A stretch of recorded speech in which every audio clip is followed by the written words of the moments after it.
Kematian tragis orang baik. Saat ini kita akan merenungkan ketika ada orang baik tetapi dipanggil pulang dalam sebuah tragedi. Yesaya 57 ayat 1-2. Orang benar binasa dan tidak ada seorang pun yang memperhatikannya. Orang-orang saleh diambil tanpa seorang pun mengerti bahwa orang benar diambil untuk menghindarkan malapetaka. Ia masuk ke tempat damai. Orang-orang yang hidup jujur mendapatkan perhentian di atas tempat pembaringannya. Nah, Bapak Ibu Saudara, kadang kita tidak mengerti tentang kehidupan ini. Tidak ada luka yang begitu membingungkan seperti kehilangan seseorang yang baik, setia, dan penuh kasih. Terlebih lagi jika kepergiannya diselimuti oleh sebuah tragedi, kecelakaan, atau penderitaan yang terlihat tidak adil dalam hidup ini.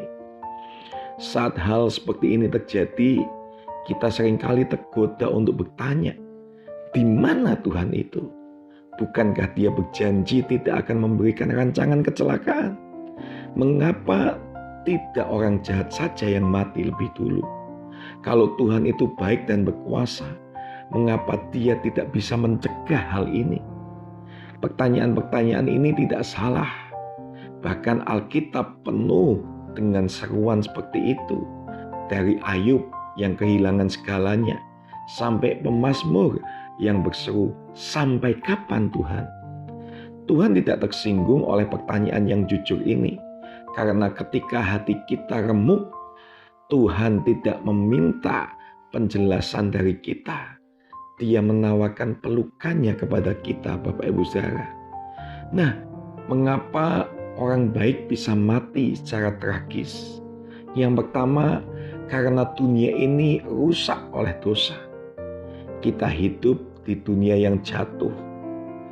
Dosa bukan hanya soal moral pribadi, tetapi telah masuk merusak seluruh tatanan dunia, alam semesta, sistem, bahkan relasi manusia. Karena itu orang benar bisa jadi korban dari sistem yang jahat ini. Orang baik bisa terlibat dalam kecelakaan alam, bencana, penyakit, ataupun kejahatan. Kematian tragis tidak selalu itu adalah sebuah tanda hukuman. Bisa jadi akibat dari dunia yang belum dipulihkan. Roma 8 ayat 22, seluruh makhluk mengeluh karena penderitaan. Nah, yang kedua, karena kematian adalah gerbang bukan kutuk. Dalam pandangan surgawi, kematian bukan akhir, tapi permulaan. Kita melihat penderitaan sebagai tragedi, tetapi Tuhan melihatnya sebagai transisi. Orang yang mati dalam Tuhan tidak dibuang, tapi dipanggil pulang. Bahkan jika cara kematiannya menyakitkan, jiwanya dijaga sepenuhnya. Mazmur 116 ayat 15, bagiku berharga kematian semua orang yang kukasihi. Nah, yang ketiga, karena Tuhan memiliki tujuan kekal yang melebihi pemahaman kita. Terkadang Tuhan mengizinkan sesuatu terjadi bukan karena Dia tidak sanggup mencegahnya, tapi karena Dia sedang mengerjakan sesuatu yang lebih besar yang hanya bisa dipahami dalam terang kekekalan. Yesus sendiri mati secara tragis, disalibkan, dihina, ditelanjangi, ditinggalkan. Tapi dari tragedi itu muncul keselamatan seluruh dunia. Apakah para murid mengerti saat itu, Bapak Ibu Saudara?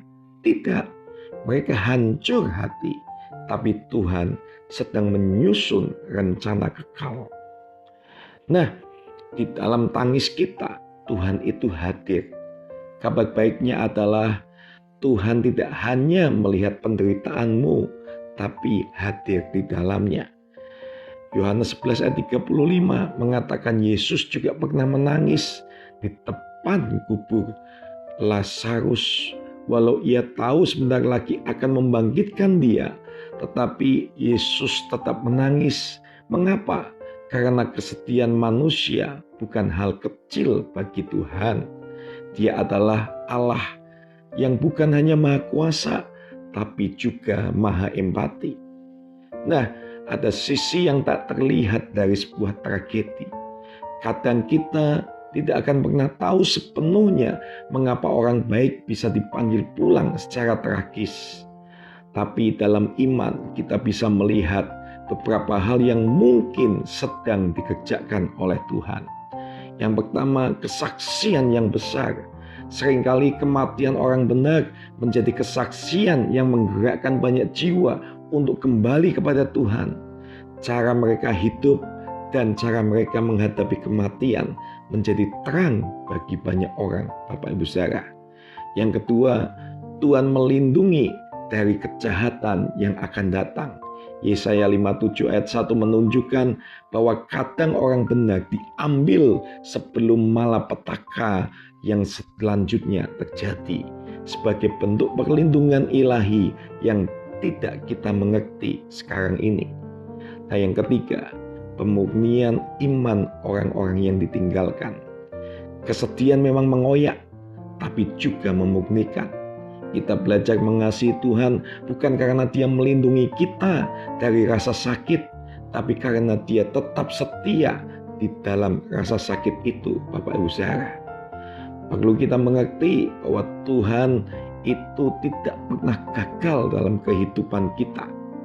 Jika kamu saat ini sedang berduka karena kehilangan seseorang yang baik, yang kamu harap masih ada bersamamu, percayalah bahwa yang pertama, Tuhan tidak lalai. Yang kedua, Tuhan tidak membuang orang yang dikasihinya. Dan yang ketiga, Tuhan tidak merancang akhir yang sia-sia. Mungkin kamu tidak tahu semua jawabannya saat ini, tapi kamu boleh tahu siapa yang memegang jawaban itu dan siapa yang memegang tanganmu saat ini, Bapak Ibu Saudara. Mari saat ini kita berdoa. Tuhan yang penuh kasih, dalam kebingungan dan duka ini kami datang kepadamu. Kami tidak mengerti mengapa Engkau memanggil orang yang begitu baik dengan cara yang begitu menyakitkan. Tapi kami memilih percaya bahwa kasih-Mu lebih besar daripada kematian, dan bahwa Engkau hadir di tengah air mata kami. Peluk hati kami yang patah ya Tuhan, perkuat iman kami yang goyah, dan izinkan kami menemukan harapan bahwa yang telah Engkau panggil sekarang ini berada di tempat damai, jauh dari luka dunia, dekat di dalam pelukan-Mu. Beri kami damai, beri kami kekuatan, dan ajari kami percaya bahwa ketika kami tidak mengerti, dalam nama Yesus penghibur jiwa kami berdoa. Amin.